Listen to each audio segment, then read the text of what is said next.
was this incredible outpouring of grief. It's like this human symphony. I'll never forget it. It'll be with me to my grave, the sound of that. It's all I can hear when I look at this picture. It was just awful.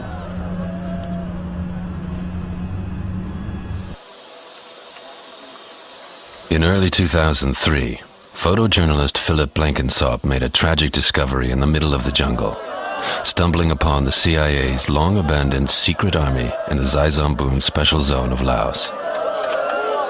We were the first white faces that these people had seen since they were abandoned by the Americans. They thought that those days of living in fear and being on the run had finished. 12,000 veteran fighters. Their women and children had been clashing with Laotian communist troops for the last 30 years. Now, they want out.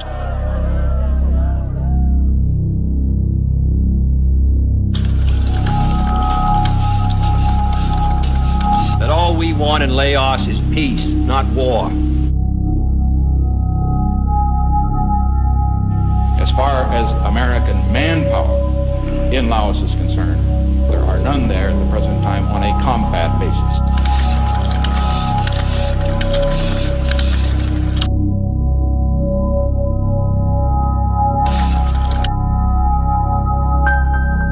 Laos is the most intensely bombed country in the history of air war.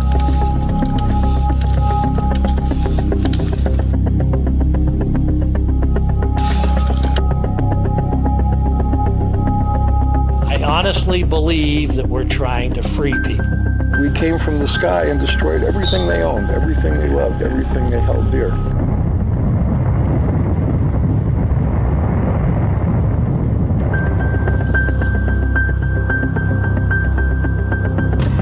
Laos in the 1960s and 1970s became the progenitor for warfare in the 21st century. You want to know how wars are going to be fought in the rest of the 21st century? Look back at Laos.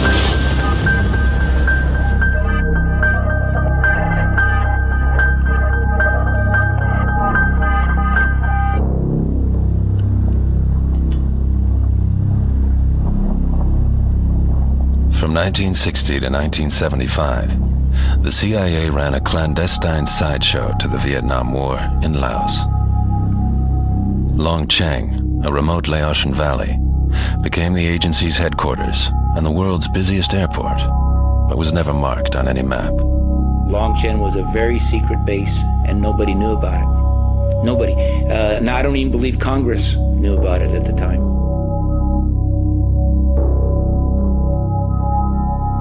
More than 400 flights a day took off from Long Cheng, and the secret war grew into the largest operation in CIA history.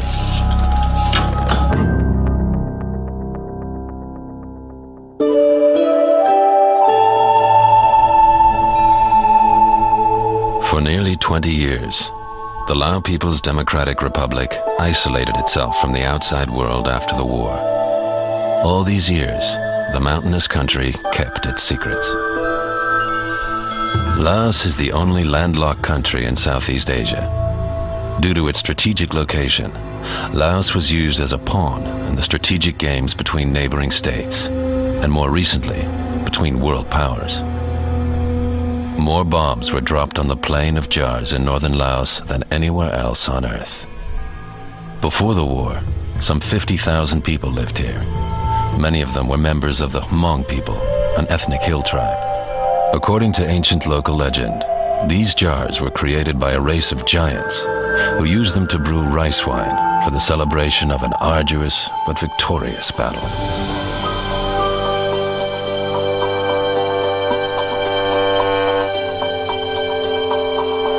Decampment. The trail of the secret war leads into the Xaizambun Special Zone. Inside the zone lies the former CIA airbase of Long Cheng. This is our destination.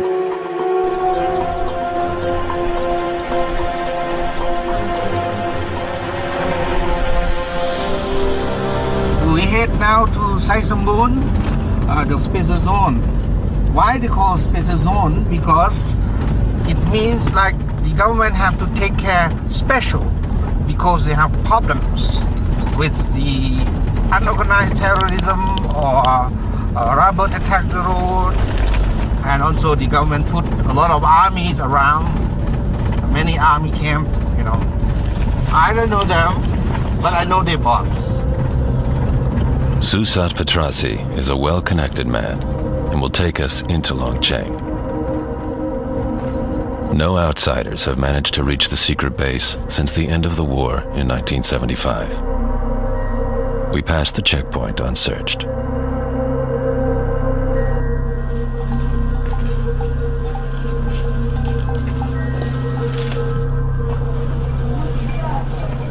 In the area, the scars of war are visible everywhere. Cluster bomb casings are used to support houses. Entire villages are built from war scrap.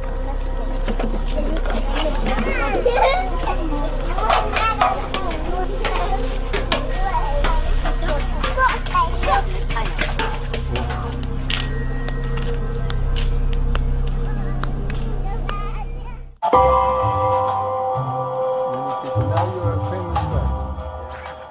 Soon you'll be on the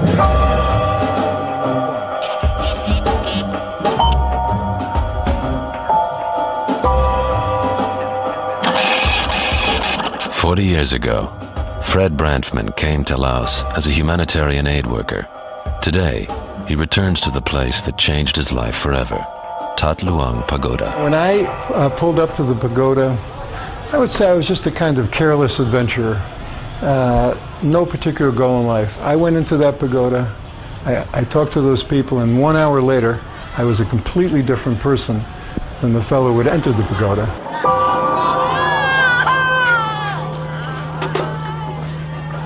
And there were thousands of refugees just living like animals on the floor. And I walked up to the first one and we started talking, and he mentioned that he'd been bombed. I wouldn't have even thought to ask him. And I remember that I was in complete shock. Oh my God, I never heard of this, and I'm living in Laos. And I realized that no one else outside of Laos had heard of this. There had been secret bombing going on for 5 years that had killed thousands of people, driven whole populations under the ground, and no one even knew about it.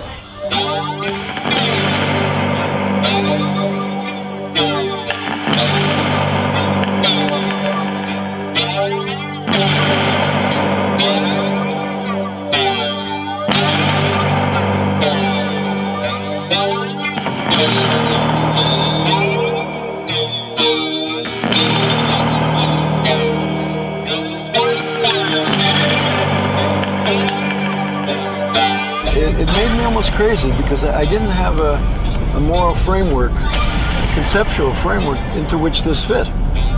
You know, you read about something like this, you know that terrible things happen in the world, but when you're seeing it with your own eyes, and it's people that you like, people that you don't want to see them die, there's an element of almost craziness that starts to arise, you know.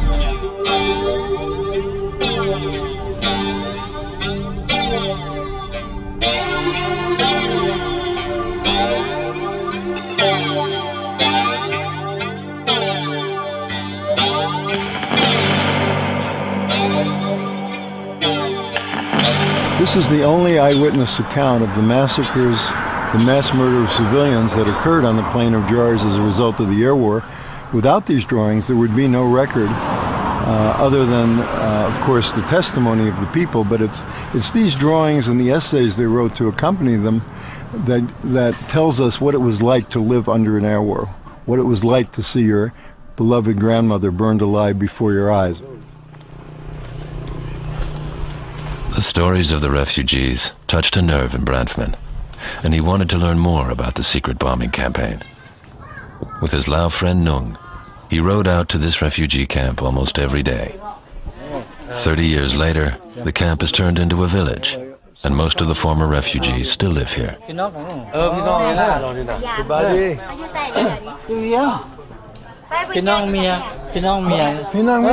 Oh, it's a relative of his wife. She'll tell some.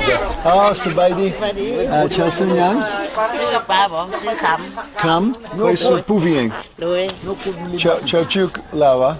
I interviewed over 2,000 people in both northern and southern Laos from the Plain of Jars, from the Ho Chi Minh Trail area, and from other parts, and every single one told the same story. สมัยนั้นสงครามที่ตอนเฮาอยู่เวลานั้นกันอย่างน้อยอายุมง13-14 ปีเนาะแล้วถ้าว่าจะไปในคันยินเสียงเคสนั้นมันเป็นภูดอยแล้วมีภูเนาะมีภูแล้วบอนที่เฮาอยู่มันเป็นน่ะชนบทนะทุ่งนาถ้ายินเสียงเครื่องบินสีอึ้งๆนี่ถ้ามันมานั้นยินเสียงแล้วแต่ว่าโตมันมาฮอดถึงหัวเฮาแล้วเด้เนาะ Since 1964, the official U.S. line had been that, at the request of the Laotian government, armed U.S. reconnaissance flights are being conducted. In fact, the U.S. Air Force was dropping bombs every 8 minutes.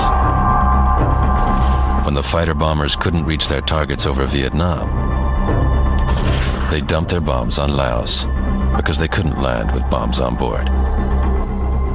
ตามนี้นำซ้ำทองน้องแกงนี่แห้งคัน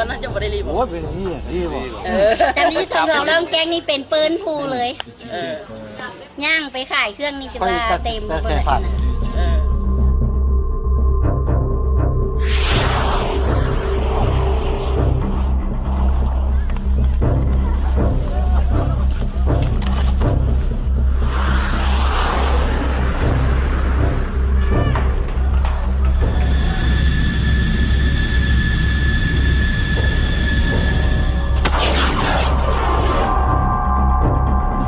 ยินเสียงแล้วพอดีมอบอยู่มีแต่ควันนะแต่ควันกับลูกขี้ดินนี่นะขึ้นมาผู้ที่บ่ทันเข้าคุมมันก็เป็นขี้ดินทันตีหน้านะสเก็ตทึกแล้วคนก็ขาหักแล้วคนก็จักทึกบ่ได้ผู้จักมีแต่นอนฟูมเลือดซื่อๆถ้าก็โตเหิดเตมันเนาะแล่นนะยานก็บ่ฮู้จักว่าทึกแบบใดก็เห็นบางคนก็ตายย้อนแบบดินทึกก็มีท่มเลยก็มีดินทันตีตีหยังไปก็หน้าหันซ้ำ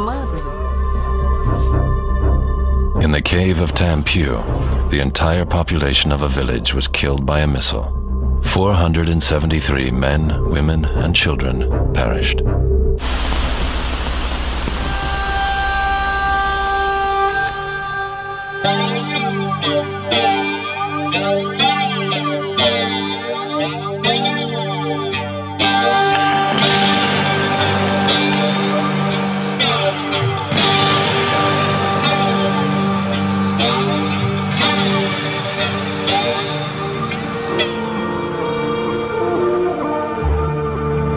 At the dawn of the 1960s, the land of a million elephants and the white parasol, as Laos called itself, was either rich or poor, depending on the point of view.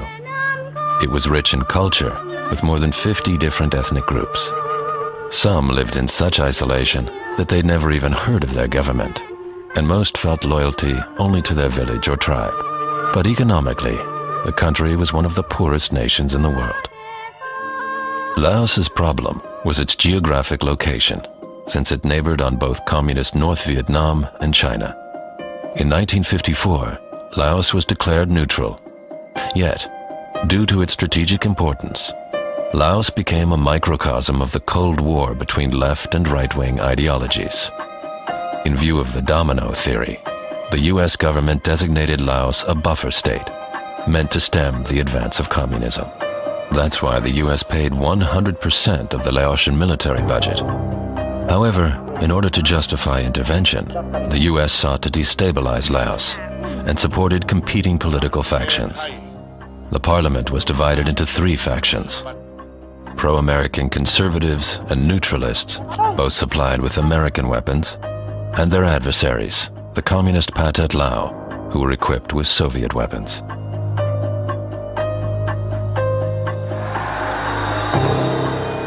Officially, the U.S. State Department supported the neutralist Prime Minister Suvarnabhumi, while the CIA was covertly supplying a conservative general with weapons.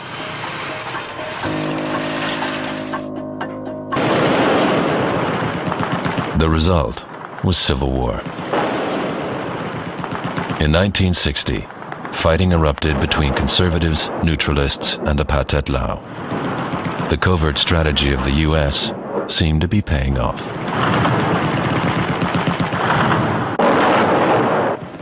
The security of all Southeast Asia will be endangered if Laos loses its neutral independence. Its own safety runs with the safety of us all, in real neutrality, observed by all. Publicly, Kennedy agreed with Khrushchev that Laos should not become a theater of war. In Geneva, Laos was declared neutral once again. In 1962, a coalition government of all three political parties was formed, and the U.S. withdrew its military advisors.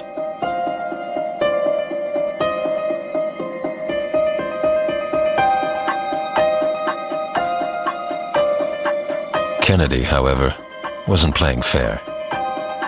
With the help of a falsified map, he played up the communist threat, marked red. The Allied troops of the U.S., marked blue, were not displayed on Kennedy's map. This enabled him to station 5,000 troops in neighboring Thailand. In the meantime, the U.S. president had given a green light to covert operations in Laos. The secret war had begun.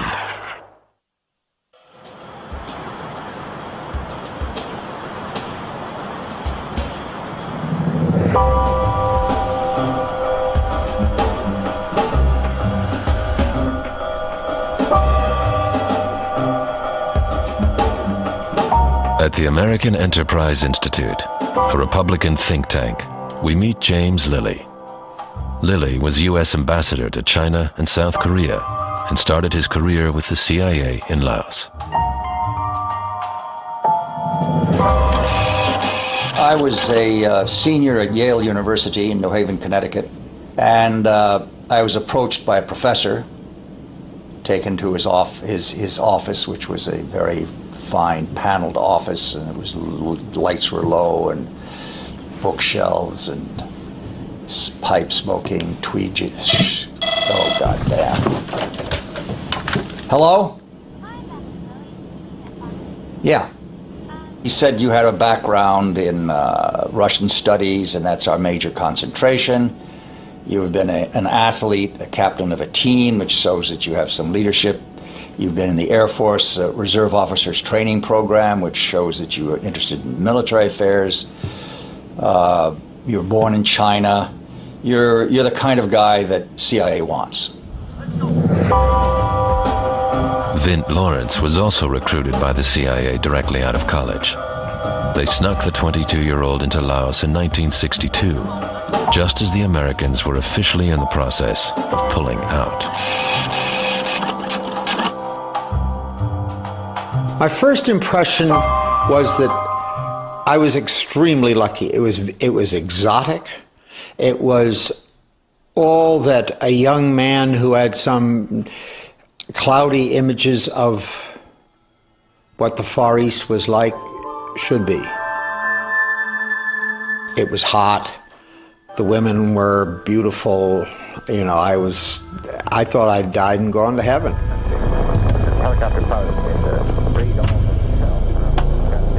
So what we were trying to do was find a big open valley where we could get aircraft in and out of, and that was accessible. And Long Chen, at that point, when I first get there, I think I'm one of the first people who go there. It was a beautiful valley full of high grasses, karst formations, and half a dozen people. And that's where we started.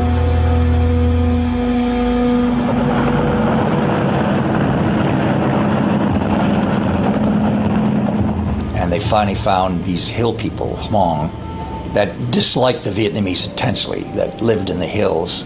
And we found that these people would fight. He'd be trained, organized under Vang Pao, who looked like he was a leader. He's a former sergeant in the French army. He had charisma. He was a fighter. A couple of case officers discovered him, and they were looking very much for a strong Southeast Asian ally.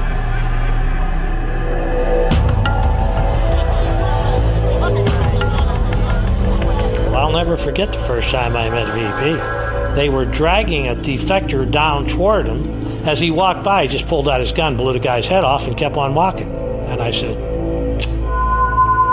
I have to listen to what this guy has to say. The Americans were tolerant of Vang Pao's brutal methods. They needed an ally.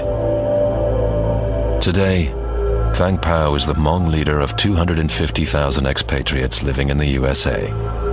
His followers affectionately call him the General.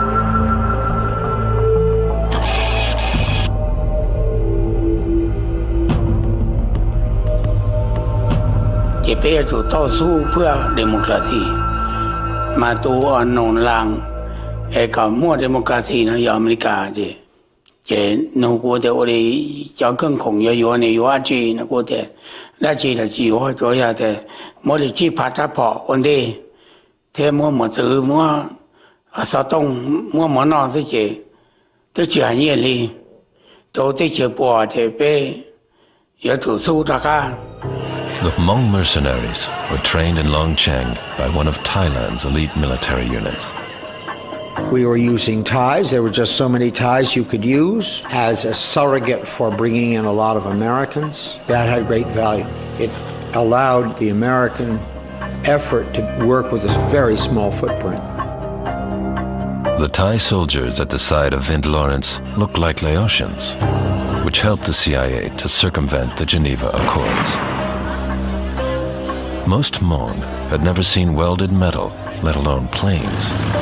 Their medieval culture was about to clash with the space age head-on. Before they knew how to drive, they learned to fly.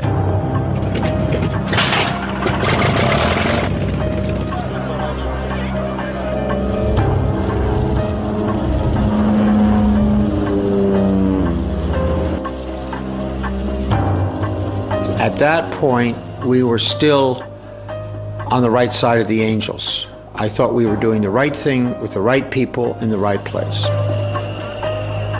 After just a few weeks of training, General Vang Pao and his Hmong soldiers set off to drive the Pathet Lao off the plain of Jars.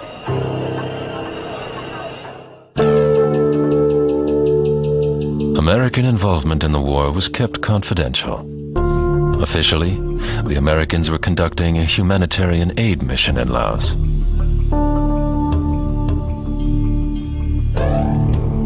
Headquarters of the aid mission was a village called Samtong. Here, US Aid had built a hospital that was featured in many media reports. The seriously sick and wounded come to Samtong, a Sansuk hospital. It replaced the old dispensary, which had bamboo walls and a dirt floor. There are 100 beds and often twice that many patients.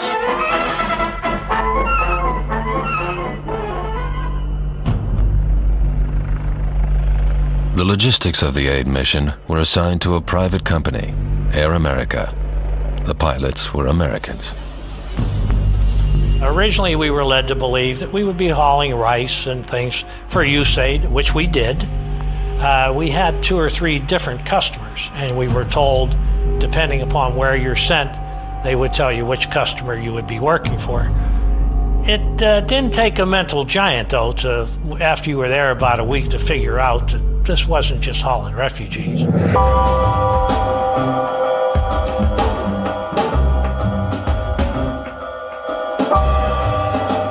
Charlie Weitz flew for private contractors all over the world. He joined Air America right after his military service.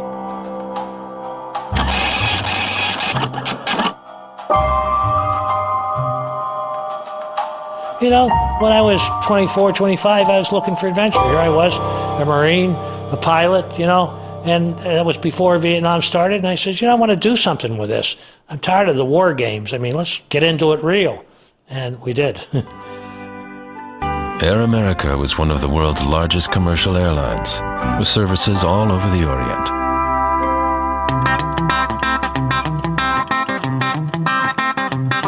For USAID's Civic Action Program, hundreds of landing strips, so-called Lima sites, were carved out of the mountain. In no time, the U.S. had created the perfect infrastructure to wage war under the pretense of development aid. The extensive network of 400 airstrips made even the most remote parts of the Laotian rainforest readily accessible.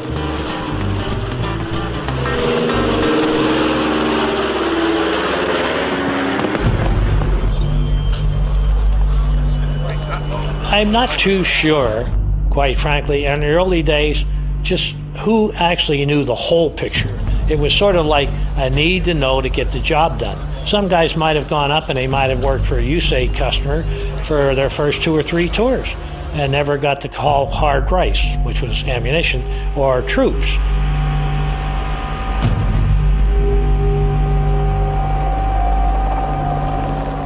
Only at the end of the war did it become apparent that the CIA actually owned the airline. And it was the CIA that really ran this entire operation. Their field agents had the relations with the Hmong elders. They'd worked out the arrangement with Vang Pao. It was their airline, Air America, that owned most of the agile aircraft flying in the mountains, bringing in supplies, extracting recruits for about a 30,000-man militia, a 30,000-man secret army. It was actually called the Armée Clandestine.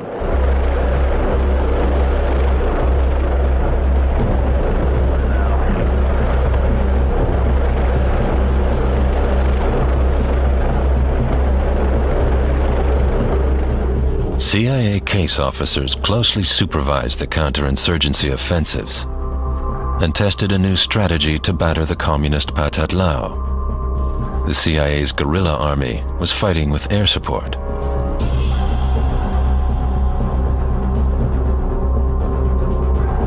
Bombers piloted by Hmong soldiers were called in from Longchang. Not only is this a new way of fighting a war and using air power in a way that's never been used before in human history to take and hold ground almost independent of any ground force.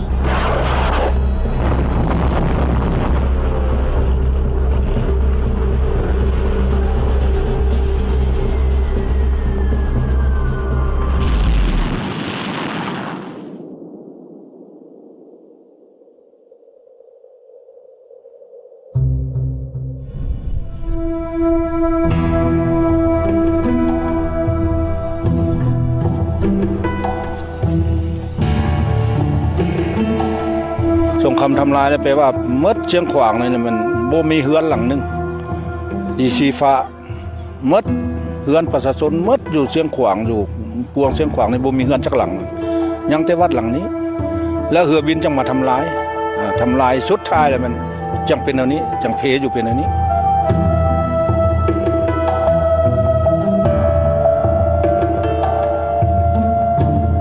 The American government was willing to spend hundreds of millions of dollars to bomb innocent people and almost nothing to make amends for what they had done, perhaps to pay the survivors some money, reparations, as it happened after World War II, perhaps even to clean up the ordnance we left behind. All those thousands and thousands of bombs that are still keeping people today. The United States hasn't cared. The people who suffered these things have had to pay for it their whole lifetime.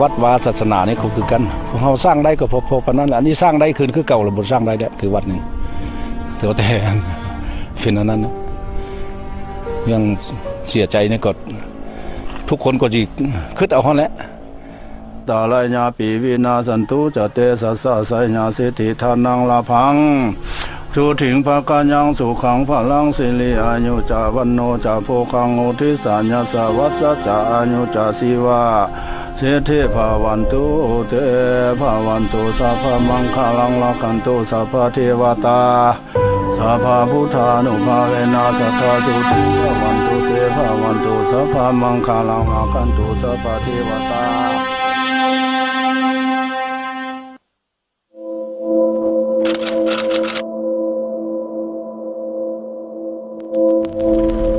If you heard about Longchang, it's like you heard about evil names. The CIA, compound, bomb, planes, Vang Pao. So you imagine that it's bad areas and secret and fighting each other and sacrifice people there.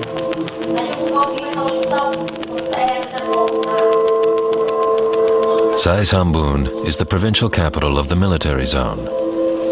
No outsiders are allowed here. Government soldiers patrol the area.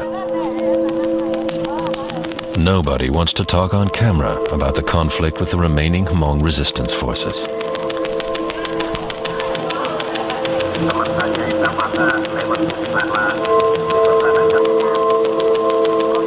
Sai Sambun is the gateway to Long Cheng, which lies a few miles further into the jungle.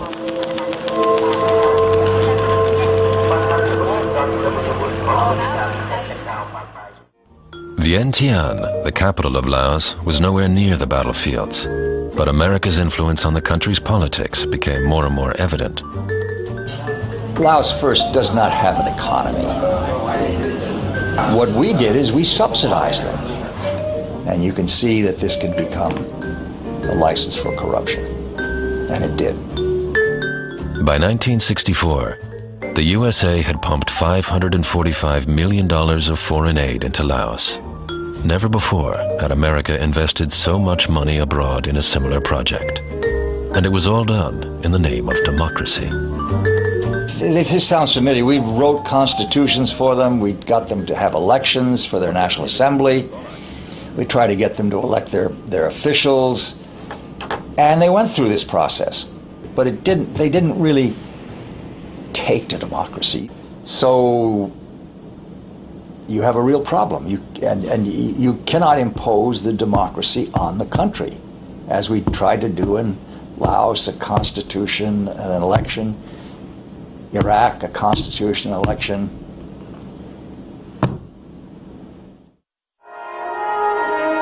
In 1964, 4 years into the CIA's secret military efforts in Laos, President Lyndon Johnson used fake intelligence to order military attacks against North Vietnam. Against United States ships on the high seas and the Gulf of Tonkin have today required me to order the military forces of the United States to take action in reply.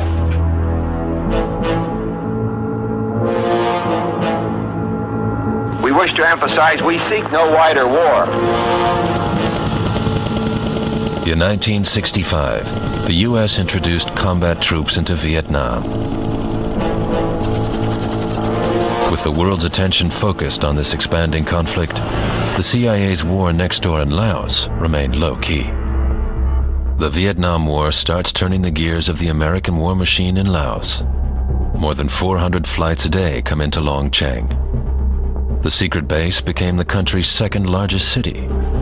More and more soldiers arrived with their families in tow, and more CIA case officers and pilots stayed overnight on their missions up country.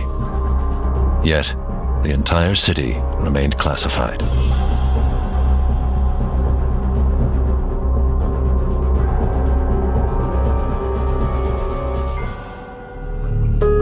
Long Cheng was given the code name Lima Site 20 Alternate, seemingly an auxiliary landing strip to Sam Tong. Outsiders were to assume that the site was reserved for emergency landings. This meant that the CIA, away from the public gaze, had a free hand, and the secret agents in Long Cheng could go about their business undisturbed. It attracted odd people, wonderful odd people. So there was a mystique about it. The atmosphere surrounding the secret war was bizarre. In Laos, nothing was as it seemed. Secret agents and a private airline were fighting a covert war with a hill tribe army that did not officially exist. Laos's neutrality had become a farce. Men like Air America's country manager Dave Hickler were living it up in Laos.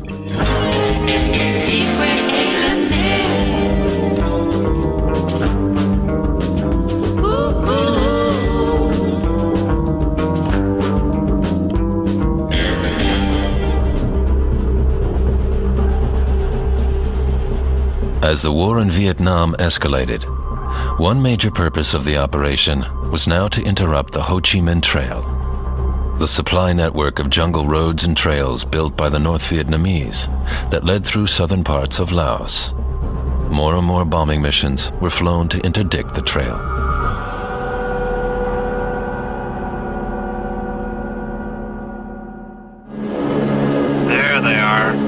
Am I cleared to fire? Right on, that's both of those. Hey! Look at that thing throw pieces off. What a burner. That's a large explosion. Yeah, let's see if we can find some more trucks here instead of watching fireworks. Despite sustained attacks, the traffic on the trail never slowed. As the war in Vietnam developed, Laos became an absolutely critical battleground, particularly that 100-mile stretch between Sam Nua, the Plain of Jars, and Vientiane. That little tiny bit of territory was absolutely strategic, critical if the United States were going to have a chance to win the Vietnam War. South of the Plain of Jars, the CIA's army in Long Cheng blocked the communists from advancing towards the capital city of Vientiane. The front kept shifting back and forth, and 4 years into the war, no one had made headway. In the meantime, President Johnson entered into peace talks with the North Vietnamese. The United States had stopped the bombing of North Vietnam in the area where 90% of the people lived. After President Johnson stopped bombing North Vietnam in May 1968, the air war over Laos escalated to new levels. The Americans sent ever more bombers, and the North Vietnamese provided additional support to the Pathet Lao.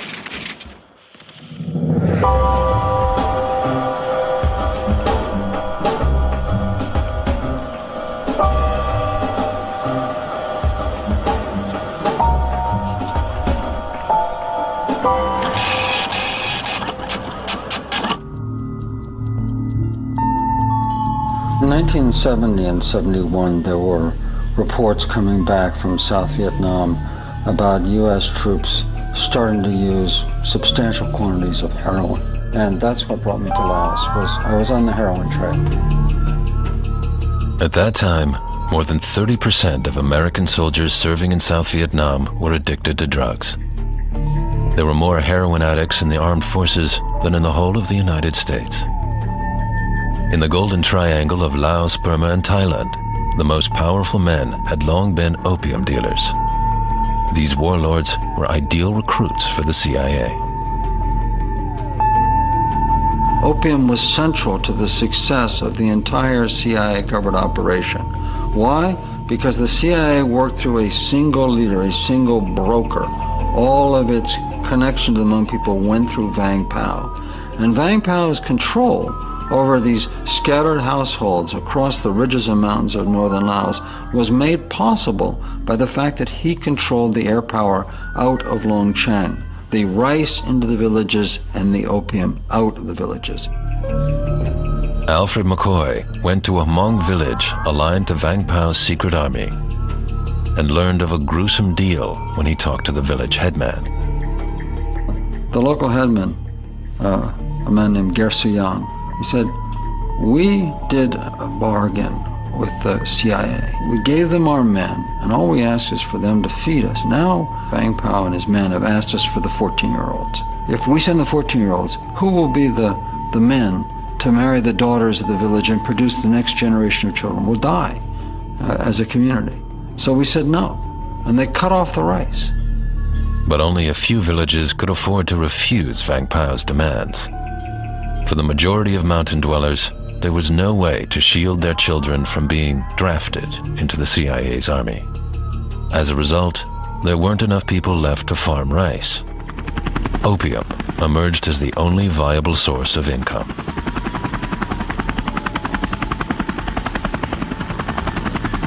The Air America helicopters would fly in.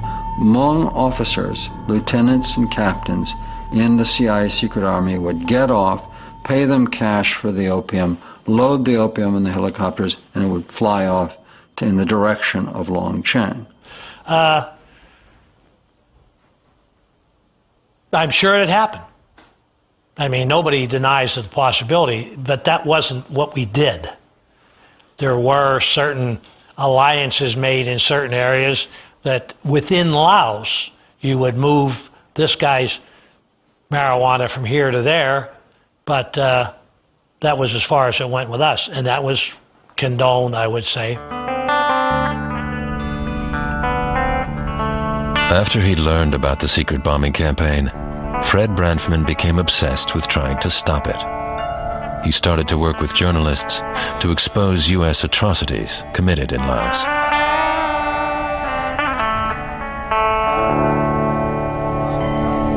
Probably my sanity was saved by working with these journalists and feeling I was doing something. You know, that every day I could get up trying, I could try to find another journalist, I could interview some of the people, send their photos to the Kennedy subcommittee, and I could do something. And I think that probably was one of the things that saved my sanity at that time. Mr. Branfman spoke of those refugees whom he has interviewed. In 1971, Fred Branfman appeared before a U.S. Senate subcommittee on refugees and spoke out against U.S. officials in charge of the secret bombing. I challenge that statement. What I'm trying to suggest, sir, is that there is a good deal of evidence to suggest that the United States has been carrying out the most protracted bombing of civilian targets in history. As far as the media was concerned, Branfman's efforts were mostly ignored. While the world's first televised war was taking place in Vietnam, off-screen, the U.S. Air Force was bombing Laos every 8 minutes.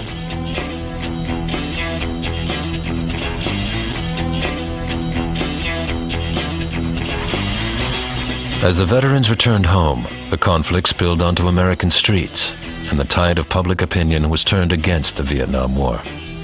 However, Laos veterans were forced to stay silent as the executive branch continued to keep Congress in the dark. Whilst in Vietnam, war correspondents went to the front. Reporters who met at the Constellation in the Laotian capital stayed put and hardly ever challenged the official line of U.S. policy. I was quite shocked, particularly with two particularly well-known journalists. One is Ted Koppel, who later went on to be the chief correspondent on Nightline, and Bernard Kalb, who at the time was a very important correspondent for CBS. I worked for both of them. I took them both out to the refugee camps.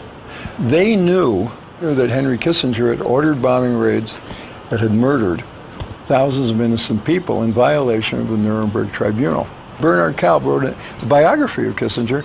You look in the index, there's nothing about Laos, even though he knew that Kissinger had ordered these horrible bombing raids in Laos. Why? Because they were pursuing their careers.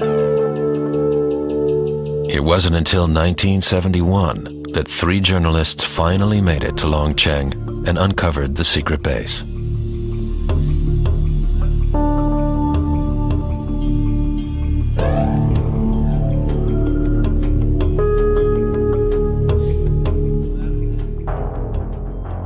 After 9 years of operating in secret, Long Cheng had been exposed.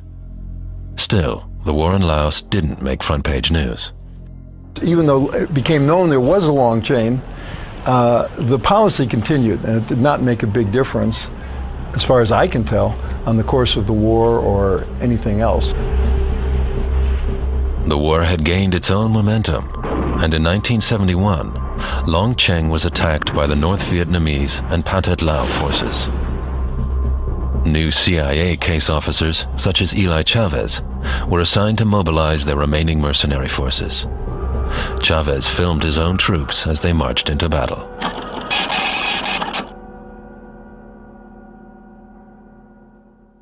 I sent them out, and we received a lot of casualties within 5 to 10 minutes. We lost 40 men at that time, killed and wounded. And so there was an anger from the Lao commander, and he said, "You Americans like to fight the war 25 meters away." I was very scared. During the charge, my mom and dad were, they taught me an old Spanish hymn, Más allá del sol, and I sung that song all the way when I was charging the hill.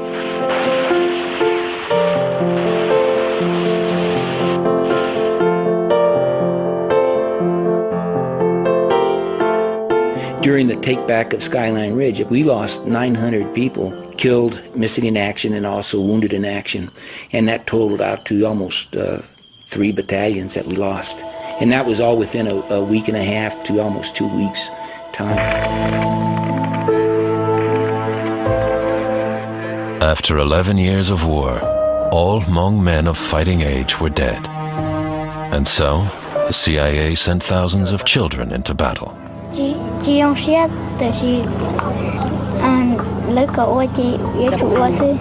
see, not enjoying because he want to study, he want to know more, but the pressure pushed him to do soldier. By now, after years of bombing, the Plain of Jars had ceased to exist.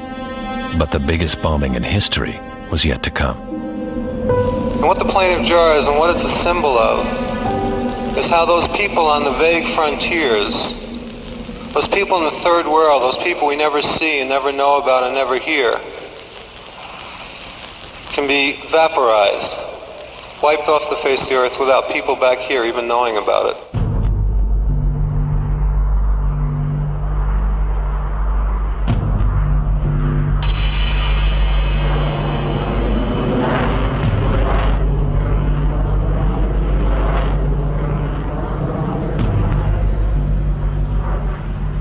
And then they would fly these B-52s in what they considered carpet bombing, arc light strikes.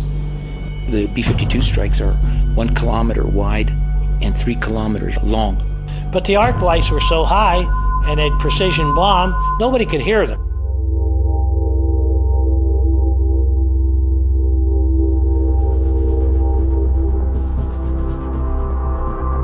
What had started as an air-supported guerrilla war had escalated into an all-out air war. Although the B-52 proved to be the wrong weapon to attack soldiers in the jungle, the war machine continued inexorably. For a period of 9 years, the U.S. Air Force conducted airstrikes every 8 minutes. Any sign of life in enemy area is considered military targets. When it gets down to people in Laos, whatever move was shot at, was bombed, was naped.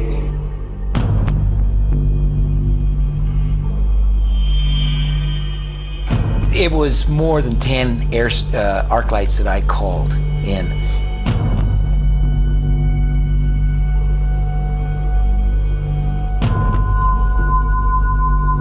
I was sitting on the TACAN pad looking into the valley, and suddenly the whole valley just exploded.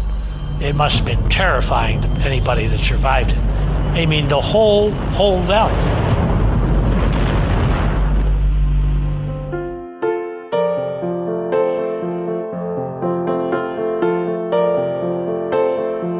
And I want to credit the agency, I want to credit all the case officers and the staffs, everybody. It was a great, great organization, and I'm very proud of it. For my efforts there, I received the Intelligence Star for Valor, and the citation is just wonderful. It makes me want to cry. The secret war in Laos was the largest air war in human history. The United States dropped more bombs on Laos than it did on Germany and Japan combined during World War II. If the United States is guilty of war crimes in Vietnam, systemic war crimes, where we violate the laws of war as an act of policy by commanders, okay? That war crime was the bombing of northern Laos. We destroyed a civilization. We destroyed a small medieval civilization, the Lao Phung civilization surrounding the Plain of Jars. We wiped it off the face of the planet. We drove tens of thousands of people into becoming refugees. We inflicted, we don't know how many dead. There's no counting. All right, we incinerated, we atomized human remains in this air war, okay? And what happened in the end? We lost.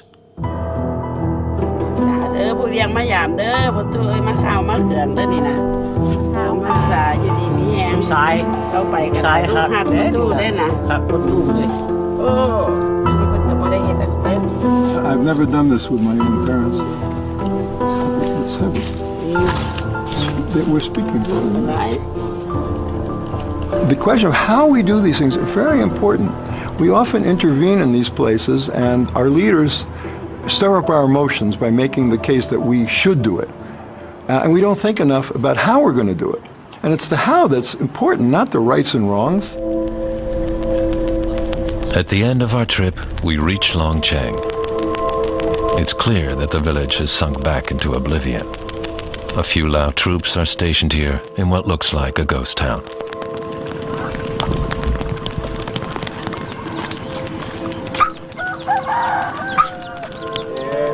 In the next future, we will have a new road access to Siang Quang province. It also means that we open Long Cheng accesses, which is tourism attraction in the next future.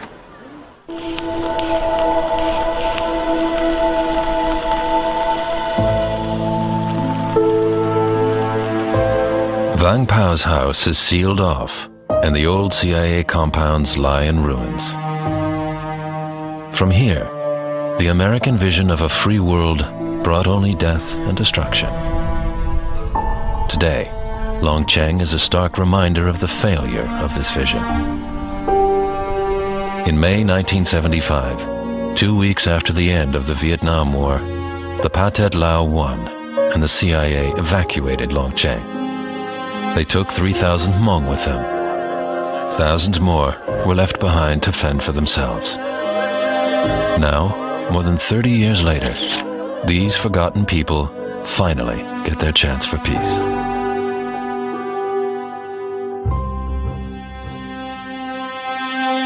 Why is your son in Iraq?